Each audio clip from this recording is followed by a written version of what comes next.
Hi hello friends, എല്ലാ കൂട്ടുകാർക്കും മൗനരാഗത്തിൻ്റെ ഇന്നത്തെ റിവ്യൂയിലേക്ക് സ്വാഗതം. അങ്ങനെ ആദ്യം തന്നെ ജയിലാണ് കാണിക്കുന്നത്. ഒരു പോലീസ് ജയിൽ ഓഫീസർ അവിടേക്ക് വന്നിട്ട് നമ്മുടെ ഗംഗയോടും വിക്രത്തിനോടും പറയുകയാണ്, എടാ വിക്രം, നിന്റെ തലയ്ക്ക് ഇപ്പോൾ വലിയ പരുക്കൊന്നുമില്ലല്ലോ, മുറിയൊക്കെ കരിഞ്ഞു തുടങ്ങിയില്ലേ, നിനക്കിനി ആ തൂമ്പയോ കൈക്കോട്ടെടുത്ത് എന്തെങ്കിലുമൊക്കെ ഒന്ന് കിളച്ചൂടെ എന്ന് ചോദിക്കുകയാണ്. അപ്പം ആ സമയത്ത് ഗംഗ പറയുന്നുണ്ട്, എന്താ സാറേ ഇതൊക്കെ എന്ന് ചോദിക്കുകയാണ്. അവൻ അങ്ങടെ കുറച്ച് ദിവസം റെസ്റ്റ് എടുക്കട്ടെ, നീ വന്നപ്പോൾ തുടങ്ങിയ റെസ്റ്റാണ്, നീ ഒന്നും ചെയ്യത്തില്ല, അവനെങ്കിലും എന്തെങ്കിലും ചെയ്യട്ടെ എന്ന് വെച്ചപ്പോൾ അവനെയും നീ സപ്പോർട്ട് ചെയ്ത് സംസാരിക്കുകയാണല്ലേ എന്നിങ്ങനെ ചോദിക്കുകയാണ്. അപ്പോഴേക്കും രാഹുൽ അവിടേക്ക് വരുന്നുണ്ട്. അതേ വരുന്നു ഒരാൾ, ഇയാൾ എന്തായാലും പരോളിൽ ഇറങ്ങാൻ പോവുകയാണ് എന്ന് ആ പോലീസ് പറയുകയാണ്. അപ്പോൾ ആ സമയത്ത് എടാ പരോളിൽ ഇറങ്ങുന്നതൊക്കെ കൊള്ളാം, ഇതുപോലെ തന്നെ തിരികെ വന്നോളണം, അവിടെ ഒരു ആളെ പ്രശ്നം ഉണ്ടാക്കരുത് കേട്ടോ എന്നിങ്ങനെ പറയുകയാണ്. ഇല്ല സാറേ, ഞാൻ പോകുന്നത് എൻ്റെ ഭാര്യയ്ക്കും മകൾക്കും ഒപ്പം ഇരുന്ന് ഓണസദ്യ ഉണ്ണാനാണ് എന്ന് പറയുന്നുണ്ട്. എന്നാ നല്ലത് എന്നും പറഞ്ഞ് അവിടെ നിന്ന് ആ പോലീസ് പോവുകയാണ്. അപ്പോൾ അങ്കിള് പോവുകയാണല്ലേ എന്ന് ചോദിക്കുകയാണ്. അപ്പോൾ അതെ, ഞാൻ പോവുകയാണ്, എന്തായാലും എൻ്റെ മകൾക്കും ഭാര്യയ്ക്കൊപ്പം തന്നെ എനിക്ക് സദ്യ ഉണ്ണണം, ആ ഒരു ആഗ്രഹം മാത്രമേ ഉള്ളൂ, പിന്നെ ഇവൻ പോയ പോലെ ആവരുത് കേട്ടോ എന്നിങ്ങനെ ചോദിക്കുകയാണ്. ഗംഗ പറയുന്നുണ്ട്. അപ്പോൾ പറയുന്നുണ്ട്, ഞാൻ ഇനി ആരോടും തല്ലിനും വഴക്കിനൊന്നും പോകുന്നതല്ല, എനിക്ക് ആരോടും ഇനിയിപ്പോൾ ഒരു തൽക്കാലം ഒരു പ്രതികാരത്തിനും ഞാൻ നിൽക്കുന്നില്ല, അതുകൊണ്ട് തന്നെ ഞാൻ അങ്ങനെ ആവില്ല, പിന്നെ അവരെന്തെങ്കിലും എന്നെ എന്തെങ്കിലും ചെയ്യുമോയെന്ന് എനിക്ക് അറിയില്ല എന്നിങ്ങനെയൊക്കെ രാഹുൽ പറയുന്നുണ്ട്. ആ സമയത്ത് മനോഹറിനെ പറ്റി പറയുകയാണ്. മനോഹർ, അവൻ പോയി കാണുമല്ലേ എന്നിങ്ങനെ ചോദിക്കുകയാണ്. അതെ, അവൻ പോയി കാണും, എന്തായാലും സരയുടെ അവസ്ഥ ഇപ്പോൾ എന്തോ ആയിരിക്കും എന്നിങ്ങനെ ഗംഗ ചോദിക്കുമ്പോൾ അത് തന്നെയാണ് ഒരു പേടി. എന്തായാലും 2 ദിവസം എങ്ങനെ ആയിട്ടുണ്ടാവുള്ളൂ പോയിട്ടുണ്ടാവുക, അപ്പോൾ അവൾക്ക് എന്തായാലും ഇപ്പോൾ സത്യത്തിൽ സത്യങ്ങളൊന്നും അറിയില്ല, അപ്പം അതുകൊണ്ട് തന്നെ അത്ര വിഷമമൊന്നും കാണില്ല. ഇനിയിപ്പോൾ തിരുവോണത്തിൻ്റെ അന്ന് അവൻ വരാതെയാകുമ്പോൾ ആയിരിക്കും പ്രശ്നങ്ങൾ ഉണ്ടാവാൻ പോകുന്നത് എന്നിങ്ങനെ പറയുമ്പോൾ നമ്മുടെ വിക്രം പറയുന്നുണ്ട്, അല്ല ഇന്നാൾ വന്നപ്പോൾ പറഞ്ഞിരുന്നില്ലേ സരയുടെ സമനില, അവൾ സംസാരമൊന്നും തീരെ ശരിയല്ല, സമനില തെറ്റിയതുപോലെ പെരുമാറുന്നു എന്ന് പറഞ്ഞില്ലേ, അങ്ങനെയാണെങ്കിൽ അങ്ങനെ പെരുമാറിയെങ്കിൽ എന്തായാലും മനോഹറിനെ പറ്റിയുള്ള സത്യങ്ങൾ അറിയാനായിരിക്കും സാധ്യത എന്ന് ഗംഗ പറയുന്നുണ്ട്. അതിനൊന്നും സാധ്യത ഉണ്ടാകില്ല, അങ്ങനെ അവൾ അറിഞ്ഞിട്ടുണ്ടെങ്കിൽ അവരെ ജീവനോടെ വിടില്ല, അവൻ്റെ തല തല്ലിപ്പൊളിച്ച് അവനെ കൊല്ലും, അത് ഉറപ്പാണ്, എൻ്റെ മകളുടെ സ്വഭാവം വെച്ച് അങ്ങനെയാ ചെയ്യാൻ സാധ്യതയുള്ളൂ എന്നുള്ള കാര്യങ്ങളൊക്കെ ഇങ്ങനെ ഗംഗ പറയാണ്. എന്തായാലും ഞാൻ പോയേച്ചും വരാം എന്നും പറഞ്ഞിട്ട് ഗംഗയോട് എല്ലാവരോടും യാത്ര പറഞ്ഞ് രാഹുൽ അവിടെ നിന്നും പോവുകയാണ്. പിന്നീട് കാണിക്കുന്നത് നമ്മുടെ പ്രകാശനെയാണ്. പ്രകാശൻ കുളിയൊക്കെ കഴിഞ്ഞ് തലയൊക്കെ തോർത്തി ഇങ്ങനെ റൂമിൻ്റെ പുറത്തേക്ക് ഇങ്ങനെ വരികയാണ്. ആ സമയത്ത് അവൻ്റെ പഴയ ഡ്രസ്സ് മാറി വെച്ച് ആ കിറ്റ് അവിടെ ഇരിക്കുന്നുണ്ട്. അതെടുത്ത് ആ ഒരു ഷർട്ട് അവൻ അങ്ങനെ ഇടാൻ നിൽക്കുന്ന നേരം കല്യാണിയും കാർത്തികയും കാദംബരിയും കൂടി വരികയാണ്. കല്യാണിയുടെ കയ്യിലൊരു കവറുണ്ട്, അത് അവിടെ വെച്ചോ, ഇനി അത് ഇടണ്ട എന്നിങ്ങനെ കല്യാണി മറുപടി പറയുകയാണ്. അപ്പോൾ ആ സമയത്ത് ആ കവർ അങ്ങ് നീട്ടിയിട്ട്, ഇതാ അച്ഛനുള്ള ഓണക്കോടി, നല്ല സിൽക്ക് ജുബയാണ് എന്ന് പറഞ്ഞ് കൊടുക്കുകയാണ്. അത് തുറന്നു നോക്കിയിട്ട് അവർക്ക് ഒരുപാട് സന്തോഷമാകുന്നുണ്ട് പ്രകാശനും. ആ സമയം തന്നെ അവിടേക്ക് ലക്ഷ്മി അമ്മയും ദീപയും കൂടി വരികയാണ്. അവർ പറയുന്നുണ്ട്, നല്ല ഡ്രസ്സൊക്കെ കൊടുക്ക്, അതിൻ്റെ ഒന്നും ആവശ്യം അയാൾക്കില്ലായിരുന്നു, ഇതൊക്കെ കൊടുത്തിട്ട് ലാസ്റ്റ് നിങ്ങളെ തന്നെ എന്തെങ്കിലുമൊക്കെ ചെയ്യും എന്നുള്ള രീതിയൊക്കെ ഇങ്ങനെ സംസാരിക്കുകയാണ്. അപ്പോൾ പറയുന്നുണ്ട്, ഇല്ല അമ്മേ, അങ്ങനെയൊന്നും ചെയ്യില്ല, അമ്മക്ക് വിടാതിരിക്കുമെന്ന് പറയുകയാണ്. അപ്പോൾ ദീപ ചോദിക്കുന്നുണ്ട്, അല്ല എന്താ ഇതൊക്കെ കണ്ടപ്പോൾ പഴയ ഓണത്തിനെ കുറിച്ച് എന്തെങ്കിലും ഓർത്തുപോയോ എന്ന് ചോദിക്കുകയാണ്.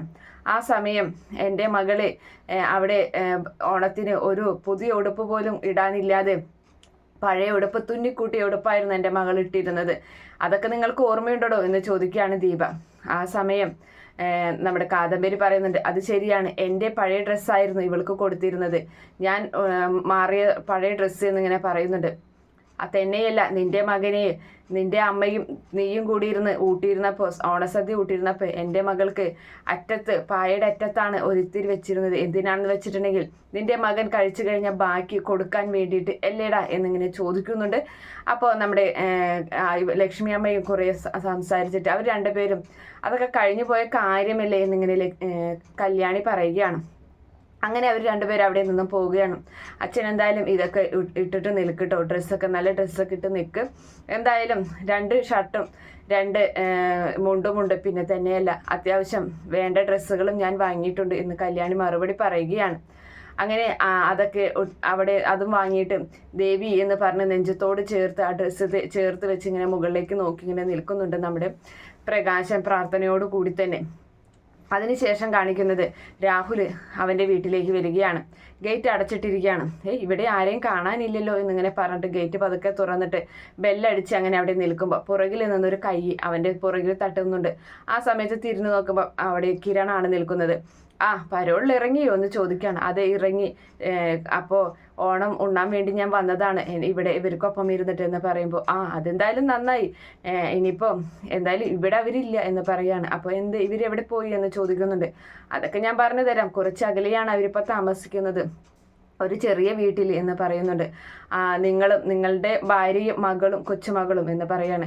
അല്ല, നീ അവരെ മാത്രമേ പറയുന്നുള്ളൂ. അല്ല, ഞാനൊരു കാര്യം ചോദിക്കട്ടെ, ആ മനോഹർ അവൻ പോയോ എന്ന് ചോദിക്കുകയാണ്. അതെ, അവൻ പോയി എന്ന് പറയുന്നുണ്ട്. 2 ദിവസമല്ലേ ആയിട്ടുള്ളൂ അവൻ പോയിട്ട്, എന്തായാലും സരയു കാര്യങ്ങളൊന്നും അറിഞ്ഞിട്ടില്ലല്ലോ എന്നും കൂടി ചോദിക്കുമ്പോൾ അതൊക്കെ നിങ്ങൾ നേരിട്ട് കണ്ടാൽ മതി, വായു എന്തായാലും നമുക്ക് ഒരിടം വരെയും പോകാം. എങ്ങോട്ടാ, എന്നെ എന്തെങ്കിലും ചെയ്യാൻ വേണ്ടിയിട്ടാണോ എന്ന് ചോദിക്കുമ്പോൾ എനിക്കതിൻ്റെ ആവശ്യമില്ല എന്ന് കിരൺ മറുപടി പറയുന്നുണ്ട്. താൻ എന്തായാലും വായോ, ഞാനൊരു ഓട്ടോ വിളിച്ച് പൊക്കോളാം എന്ന് രാഹുൽ പറയുന്നു. രാഹുൽ പേടിയാണ് കിരണിൻ്റെ ഒപ്പം പോകാനായിട്ട്. അപ്പോൾ വേണ്ട, ഓട്ടോയ്ക്കൊന്നും പോകണ്ട, ഞാൻ കൊണ്ടാക്കി തരാം. എനിക്ക് എന്തായാലും അവിടെ എല്ലാവരും വന്നിട്ടുണ്ട്, എനിക്ക് അവർക്കൊപ്പം ഇരുന്ന് സദ്യ ഉണ്ടാകേണ്ടതാണ്, നിങ്ങളെ അവിടെ കൊണ്ടുവന്നാക്കിയിട്ട് വേണം, വേഗം വാ എന്നും പറഞ്ഞ് കാറും എടുത്തിട്ട് അങ്ങനെ രാഹുൽ നിർബന്ധിച്ച് നമ്മുടെ കിരൺ കൊണ്ടുപോവുകയാണ്. അതിനുശേഷം വീണ്ടും പ്രകാശനെ തന്നെ കാണിക്കുകയാണ്. നല്ല സുന്ദരനായി നിൽക്കുകയാണ് പ്രകാശൻ. ആ സമയം അവിടെ രതീഷ് ഉണ്ടായിരിക്കും. പുതുമണവാളനായിട്ടുണ്ടല്ലോ, എന്തായാലും 2 കെട്ടിയിട്ടുണ്ടെങ്കിലും ഒരെണ്ണം ഇപ്പം വേണമെങ്കിലും ഒന്നും കൂടിയും കെട്ടാം എന്ന് പറയുന്നുണ്ട്. അപ്പോൾ കല്യാണിയും കാർത്തികയും കാദംബരി അവിടേക്ക് വന്നിട്ട് മിണ്ടാതിരിക്കും രതീഷേട്ടാ എന്നിങ്ങനെ പറയാണ്. രതീഷേട്ടൻ ഞങ്ങൾക്കൊരു ഉപകാരം ചെയ്യണം. എന്താ എന്ന് ചോദിക്കണം. ഈ ഫോണിൽ ഞങ്ങൾ അച്ഛനും മക്കളും തമ്മിലുള്ളൊരു ഫോട്ടോ എടുക്കണം എന്ന് പറയുമ്പോൾ അതിനെന്തായിക്കോട്ടെ എന്ന് പറഞ്ഞ് ആ ഫോൺ മേടിക്കുകയാണ്. ഇതെന്തായാലും അവരിങ്ങനെ ചേർന്ന് നിന്ന് രതീഷ് 2-3 ഫോട്ടോ ഒക്കെ എടുക്കുന്നുണ്ട്. അപ്പം രതീഷ് കളിയാക്കുന്നുണ്ട് പ്രകാശിനെ, മക്കൾക്കിടയിൽ നിൽക്കാൻ ആ ക്യാമറ എന്തോ എടുത്തിട്ട് എന്തോ ശരിയാവാത്ത പോലെ എന്ന് പറയുമ്പോൾ മര്യാദക്ക് എടുത്താൽ ഒരു കുഴപ്പമുണ്ടാകില്ല എന്ന് കല്യാണി മറുപടി പറയുന്നുണ്ട്. അങ്ങനെ അവരെ 4 പേരെയും ചേർത്ത് നിർത്തി രതീഷാണ് ഫോട്ടോ എടുക്കുന്നത്. അങ്ങനെ ഫോട്ടോ എടുത്തതിന് ശേഷം രതീഷ് കല്യാണിക്ക് ഫോൺ കൊടുത്തിട്ട് പറയാണ്, ഈ ഫോട്ടോ എന്തായാലും ഒന്ന് ഫ്രെയിം ചെയ്ത് വെച്ചോ, കാരണം ഇയാളുടെ സ്വഭാവം എന്നാ മാറണമെന്ന് അറിയാൻ പറ്റില്ലല്ലോ. അപ്പം അയാളോടുള്ള ആ ദേഷ്യം ആ ഫോട്ടോ എറിഞ്ഞ് പൊട്ടിച്ചിട്ടെങ്കിലും തീർക്കാം നിങ്ങൾക്ക് എന്ന് മറുപടി പറയുകയും ചെയ്യുന്നുണ്ട്. അതിനുശേഷം അങ്ങനെ രതീഷ് പ്രകാശനൊന്ന് ആക്കി അങ്ങനെ സംസാരിച്ചതിന് ശേഷം അവിടെ നിന്നും പോകുന്നുണ്ട്. പിന്നീട് കാണിക്കുന്നത് വീണ്ടും നമ്മുടെ കിരണേയും അതുപോലെ രാഹുലിനെയാണ്. അവരിങ്ങനെ കാറിൽ പോയിക്കൊണ്ടിരിക്കുകയാണ്. രാഹുലിന് ഒരു പിടുത്തവും കിട്ടില്ല, തന്നെ ഇവിടെയാണ് കൊണ്ടുപോകുന്നത്, എവിടേക്കാണ് കൊണ്ടുപോകുന്നതെന്നെങ്കിലും പറയടാ എന്ന് പറയുന്നുണ്ട്.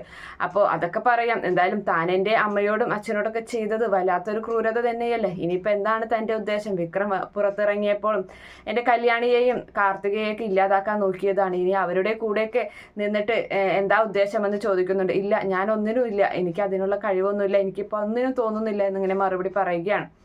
അപ്പോൾ ആ സമയത്ത് അല്ല, അവരുമായിട്ട് ഗൂഢാലോചനയും കാര്യങ്ങളൊക്കെ നടത്തിയിട്ടല്ലേ വന്നത്, നിങ്ങൾക്ക് അവിടെ സുഖമല്ലേ എന്ന് ചോദിക്കുകയാണ്. അപ്പോൾ എന്ത് സുഖം എന്ന് പറയുന്നുണ്ട്. അപ്പോൾ എന്തായാലും വായോ, വന്നിട്ട് എന്തായാലും കാര്യങ്ങൾ പറയാം എന്നും പറഞ്ഞിട്ട് അങ്ങനെ നിർത്തുന്നത് ആ മെൻ്റൽ ഹോസ്പിറ്റലിന് മുന്നിലാണ്. ആ ബോർഡ് വായിച്ചതിന് ശേഷം രാഹുൽ ഞെട്ടിപ്പോവുകയാണ്. രാഹുൽ ചോദിക്കുന്നുണ്ട്, എന്താ ഇവിടെ, എന്തിനാ ഇവിടെ നിർത്തിയത്, എനിക്കെന്താ ഇവിടെ കൊണ്ടുവന്ന് ഷോക്ക് തരാനാണോ എന്ന് ചോദിക്കുന്നുണ്ട്. അപ്പോൾ തനിക്ക് ഷോക്ക് ഇവിടെ തന്നിട്ടുള്ളതല്ലേ മുൻപ് എന്ന് പറയുന്നുണ്ട്. അത് പിന്നെ ആ മനോഹറിൻ്റെയൊക്കെ സൂത്രമായിരുന്നു, അവനാണ് എനിക്ക് ഭ്രാന്തില്ലാത്ത എന്നെ ഇവിടെ കൊണ്ടുവന്ന് എനിക്ക് ഷോക്ക് തന്നത്, എനിക്കിവിടെ നിൽക്കണ്ട, നമുക്ക് പോകാമെന്ന് രാഹുൽ പറയുന്നുണ്ട്. താൻ എന്തായാലും ഇവിടെ ഇറങ്ങി, എന്തായാലും വന്നതല്ലേ എന്ന് മറുപടി പറയുകയാണ്. അങ്ങനെ നമ്മുടെ കിരണിന്റെ നിർബന്ധത്തിന് വഴങ്ങി രാഹുൽ അവിടെ ഇറങ്ങുകയാണ്. നേരെ പോകുന്ന റൂമിലേക്കാണ്. അപ്പോൾ സരയു ആണെങ്കിൽ തൻ്റെ മുടികളിലൂടെ ഇങ്ങനെ വിരലുകൾ ഇങ്ങനെ തലോടിക്കൊണ്ട് ഇങ്ങനെ ഇരിക്കുന്നുണ്ട്. അരികിലായിട്ട് ശാരി വിഷമിച്ച് ഇങ്ങനെ ഇരിക്കുകയാണ്. അപ്പോൾ അവിടേക്കാണ് രാഹുലും നമ്മുടെ കിരണും കൂടി വരുന്നത്. രാഹുൽ കാണുമ്പോൾ തന്നെ ഞെട്ടിപ്പോകുന്നുണ്ട്. എന്താ ഇവിടെ എന്നിങ്ങനെ ചോദിക്കുകയാണ്. അപ്പോൾ ശാരി നേരെ അവൻ്റെ ഷർട്ടിന് പിടിച്ചിട്ട്, എന്താണെന്ന് തനിക്ക് അറിയില്ലടോ, താനല്ലടോ എല്ലാത്തിനും കാരണം, തനിക്ക് ഇത് കണ്ടിട്ട് മനസ്സിലായില്ലടോ എന്നും ചോദിച്ചിട്ട് അവനെ അങ്ങനെ ഉപദ്രവിക്കുകയാണ് നമ്മുടെ ശാരി. അപ്പോൾ ആ സമയം നമ്മുടെ സരയു ആണെങ്കിൽ കൈ കൊട്ടിച്ചിരിക്കുകയാണ്. സരയു പറയുന്നുണ്ട്, അടിക്ക് നല്ല അടിക്ക്, ഒന്നും കൂടി കൊടുക്ക് എന്നിങ്ങനെ പറഞ്ഞിട്ട് കൈ കൊട്ടി കുഞ്ഞു കുട്ടികളെ ചിരിക്കുന്ന പോലെ അങ്ങനെ പൊട്ടിച്ചിരിക്കുകയാണ് ചെയ്യുന്നത്. അപ്പോൾ ശാരി ചോദിക്കുന്നുണ്ട് നമ്മുടെ കിരണിനോട്, അല്ല ഇയാളോടൊന്നും പറഞ്ഞിട്ടല്ലേ കൊണ്ടുവന്നത്? ഞാനൊന്നും പറഞ്ഞില്ല, നേരിട്ട് കാണട്ടെ എന്ന് കരുതി കൊണ്ടുവന്നതാണെന്ന് പറയുന്നുണ്ട്. അല്ല മനോഹർ എന്ത് അവൻ പോയില്ലേ എന്ന് ചോദിക്കുന്നുണ്ട്. അതൊക്കെ താൻ എല്ലാം അറിയാൻ പോകുന്നതുള്ളൂടോ, കണ്ടില്ലേ തൻ്റെ മകളുടെ അവസ്ഥ, ഞാൻ നിങ്ങൾക്കൊപ്പം ഇരുന്ന് ഓണസദ്യ ഉണ്ടാൻ വന്നതാണ്, അതേ കിടക്കുന്നു, ഇന്ന് ഓണമാണോ, ഇന്ന് സദ്യ ഉണ്ടോ, ഒന്നും അറിയാതെ ഒരു സ്ഥലകാലബോധവും ഇല്ലാതെ ദേ കിടക്കുന്നു തൻ്റെ മകള്. ആ മകളുമൊപ്പം ഇരുന്നിട്ട് ഓണസദ്യ ഉണ്ണാനാണോടോ താൻ വന്നത് എന്നൊക്കെ ചോദിച്ച് ശാരി ഇങ്ങനെ വഴക്ക് പറയുന്നുണ്ട് നമ്മുടെ രാഹുലിനെ. അപ്പൊ എന്താ സംഭവിക്കുന്നത് ഇവിടെ, എനിക്കൊന്നും മനസ്സിലാകുന്നില്ല എന്ന് പറയുകയാണ്. അപ്പൊ ആ സമയത്ത് നമ്മുടെ കിരൺ പറയുന്നുണ്ട്, എന്തായാലും മനസ്സിലാകുന്നതിന് മുമ്പ് ഒരിടം വരെയും കൂടി നമുക്ക് പോകണം എന്ന് പറയാണ്. എങ്ങോട്ടാ, എനിക്ക് ഇതിന്റെ സത്യാവസ്ഥ എന്താ, ഇതിനുള്ള കാരണം എന്ന് എന്നോട് പറഞ്ഞിട്ട് കൊണ്ടുപോയാൽ പോരെ എന്ന് രാഹുൽ വീണ്ടും ചോദിക്കുമ്പോൾ, അതൊക്കെ താൻ വാടോ എന്നിട്ട് മനസ്സിലാക്കാടോ എന്ന് പറയുന്നുണ്ട്. അങ്ങനെ എന്തായാലും അനന്തരവനല്ലേ വിളിക്കുന്നത്, ധൈര്യമായിട്ട് കൂടെ പൊക്കോ എന്ന് പറയുന്നുണ്ട്. എന്നെ അനന്തരവനായിട്ടൊന്നും കാണണ്ട എന്ന് കിരൺ മറുപടി പറയുകയാണ്. എന്നെ അനന്തരവനായിട്ട് കണ്ടു കഴിഞ്ഞിട്ട് എന്നെയും എൻ്റെ വീട്ടിൽ ചിലപ്പോൾ ഇപ്രാവശ്യം ഇറങ്ങിയത് വല്ല ബോംബും ഇടാനായിരിക്കും, എൻ്റെ അമ്മയെ അച്ഛനൊക്കെ എന്തോരം ദ്രോഹിച്ചിട്ടുണ്ടോ താൻ എന്നിങ്ങനെ ചോദിക്കുന്ന ആ ഒരു ഭാഗമൊക്കെ കാണിച്ചിട്ടാണ് എന്തായാലും ഇന്നത്തെ എപ്പിസോഡ് അവസാനിക്കുന്നത്. എന്തായാലും നമ്മുടെ മനോഹറിൻ്റെ അരികിലേക്കാണ് രാഹുലിനെ കൊണ്ടുപോകാൻ പോകുന്നത്. എന്തായാലും കാത്തിരുന്ന് കാണാം. ഈ റിവ്യൂ ഇഷ്ടപ്പെടുകയാണെങ്കിൽ ഈ ചാനൽ ഒന്ന് സബ്സ്ക്രൈബ് ചെയ്ത് സപ്പോർട്ട് ചെയ്യുക. Okay friends, by, thank